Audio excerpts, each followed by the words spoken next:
first thing I'm working on here is finishing up this set of winders. This last straight flight is almost identical to the lower portion we did in the last episode. Same rise, same run, only difference is there's one less step.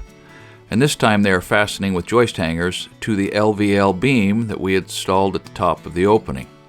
At the bottom, I don't have to cut the notch and put the little 2x6 sleeper in because I've cut this little bird's mouth that rests against the corner of the deck itself.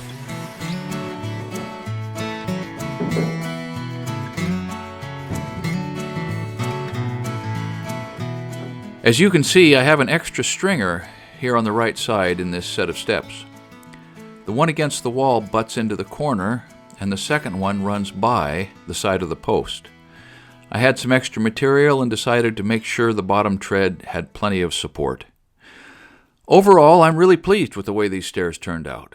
They're a lot more comfortable to ascend than the first stairs we built, and there's a good amount of space under the winders. At this point, I don't know if we're ever going to make the effort to recapture that space or not, but it's there if somebody ever needs it.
This beam will be installed above our garage door.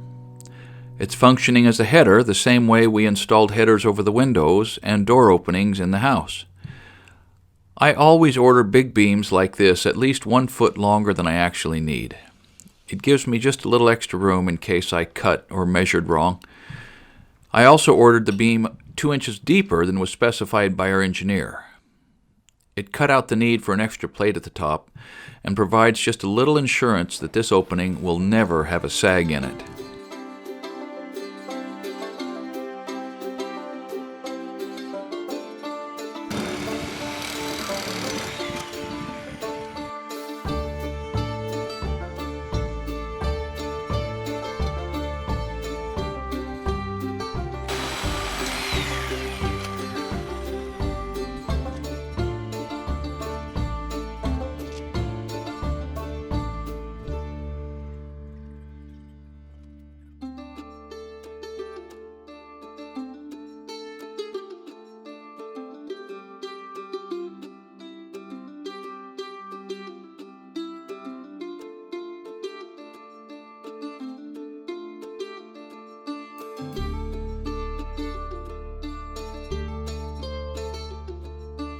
Once the beam is in the air and in the right spot and I know it fits, I nail together the little trimmer assemblies, wedge them in to hold the beam up, and unhook the forklift.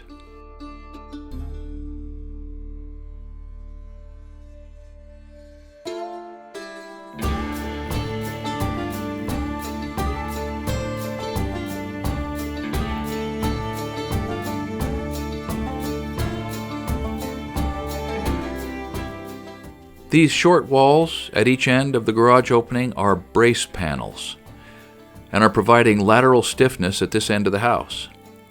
They each have two HD5 hold downs, one at each end, and are shear nailed at 3 inches on center on the edges and 4 inches on center in the field.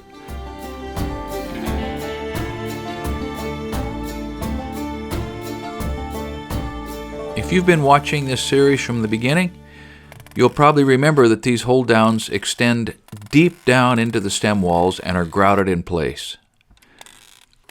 The actual hold down bracket are fastened to the trimmers with Tico nails, which are a large diameter galvanized nail especially engineered for framing anchors like these hold downs. I'm driving them in with a pneumatic palm nailer, which is ideal for this scenario where there's lots of nails to put in and not a lot of room to swing a hammer.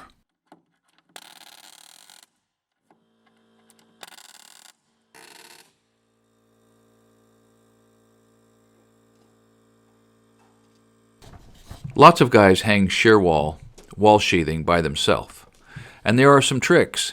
So if you ever get stuck having to put it up by yourself, don't panic. There's always an easy way to do it.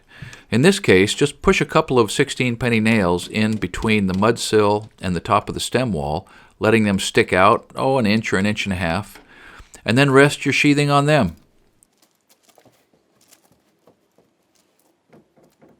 It helps if you start a couple of nails in the edges before you raise the sheet up. That way you can drive one in to hold it in place left to right, then rock it back and forth until it's plumb and drive the other nail in.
If you remember from previous episodes, the next step is to plumb and line the walls, which means stretching a string along the wall with an offset block to make sure it is straight or true.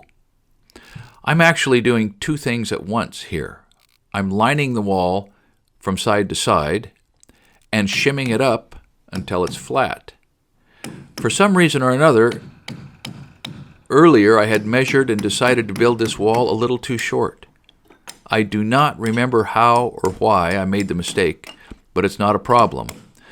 A 3/4 inch rip of OSB goes right on top of the crown plate, and presto, the wall is the right height.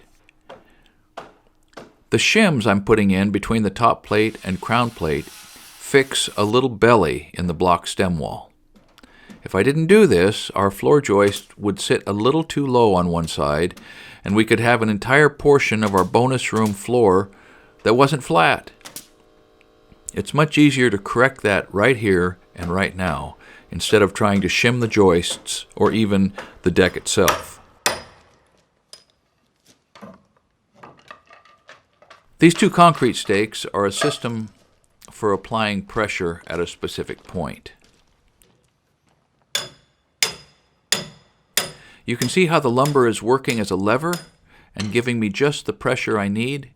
It's at once relentlessly powerful, and very controllable. This is a really handy trick if you need to push a bulging edge form back in line sometime.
The last portion of this project is to put up our rim board, roll the joists, and deck our new floor. Now you've already seen all of these items multiple times, so I'm not going to walk you through and explain every detail like I did before. I do want to take this opportunity to thank those of you who are supporting us via small donations on Patreon or at our website directly. Building a house and making a video series about building a house is a time-consuming and expensive project, and you are the folks who are making it all possible for us to continue at this project. When all this framing is done, we will have all of the cost of these processes broken down and detailed so you can understand how much it cost for us to build this house. Our hope is that you can use that information to help make decisions in your own life about whether building might be something you want to undertake. There are other exclusive videos and content available for our supporters as well, including a series of 10 separate videos about things that you need to know before hiring a contractor. This is really, really valuable and important information if you're going to undertake a building project with somebody that you hire.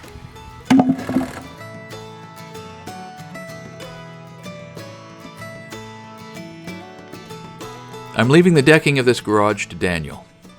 Nate and I and our families are heading to the coast for a few weeks for a well-deserved break. We had a family talent show while we were all together there, and we might put some videos from that on our second channel, EC2. If you want to see some deep-cut Essential Craftsman family footage, you might check that out.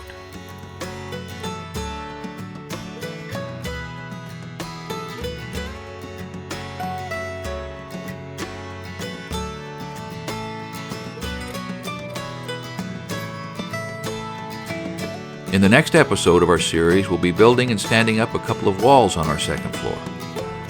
The second floor and the entire roof system on this house are quite a bit different, and we have a lot of really neat stuff to share. Thanks for watching, and like always, keep up the good work. Just verify that shear needle right there, because I got to take these plans with me and work on it probably 2 weeks to figure out this.